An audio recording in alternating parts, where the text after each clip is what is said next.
I wonder how many times did you end up in a conversation that was unpleasant, full of conflict, and you didn't even know to an extent what is the point of this conversation?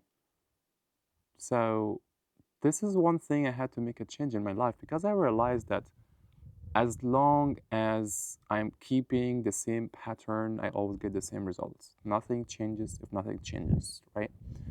So I had to kind of create this idea of framework before starting a conversation, just to kind of ground myself, understand what I'm doing here with this person, what we're talking about, why, what is our goal, etc.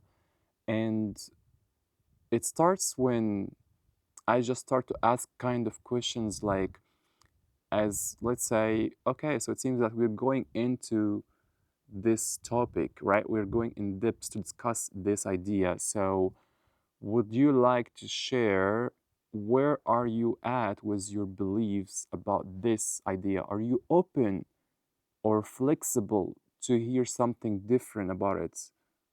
To which extent you can accept something that you don't really believe in, right? What is your initial goal from this conversation? Like, why we're even doing this, right?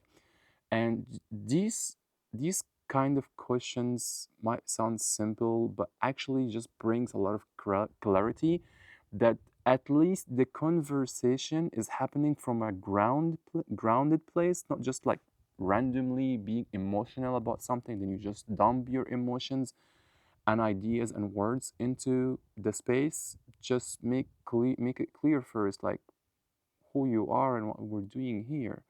And from this, you would be surprised to how much you can achieve with a conversation with these layers or frameworks. Because the people we disagree with, they often have a good point of view. We just don't see it because how much we limit ourselves and narrow our visions and hearing to the idea, to the only thing we believe in or we want to hear. That's because why mostly conflict happens.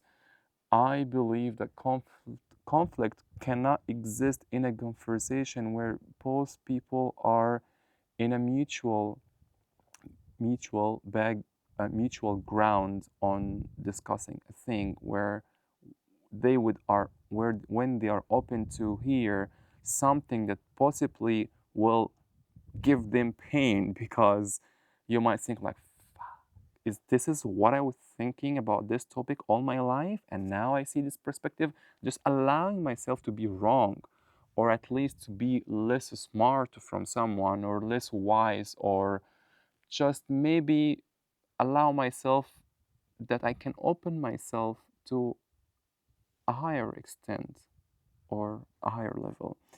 So if you think that this is boring, this is just too much work, and you cannot do that or apply that to any conversation, I can tell you from my experiences that it's pretty much simple, way more than you think once you start to actually apply them. And it's, yes, it's true.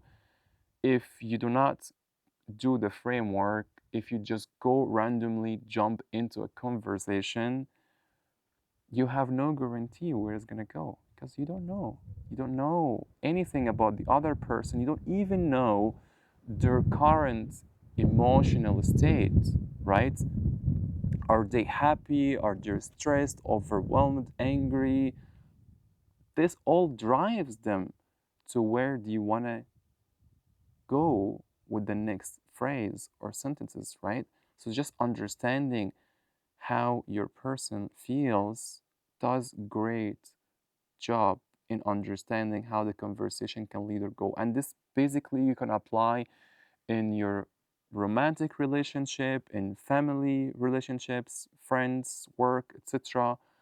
And trust me, it helps much more with your loved ones, with your partner or family, because these are the ones that you would tend to take things for granted easier with them because, like this person, it just belongs to me, this person is me, my family, my love, etc. So it's easy to follow them into this random conversation. We're cooking something and we're speaking.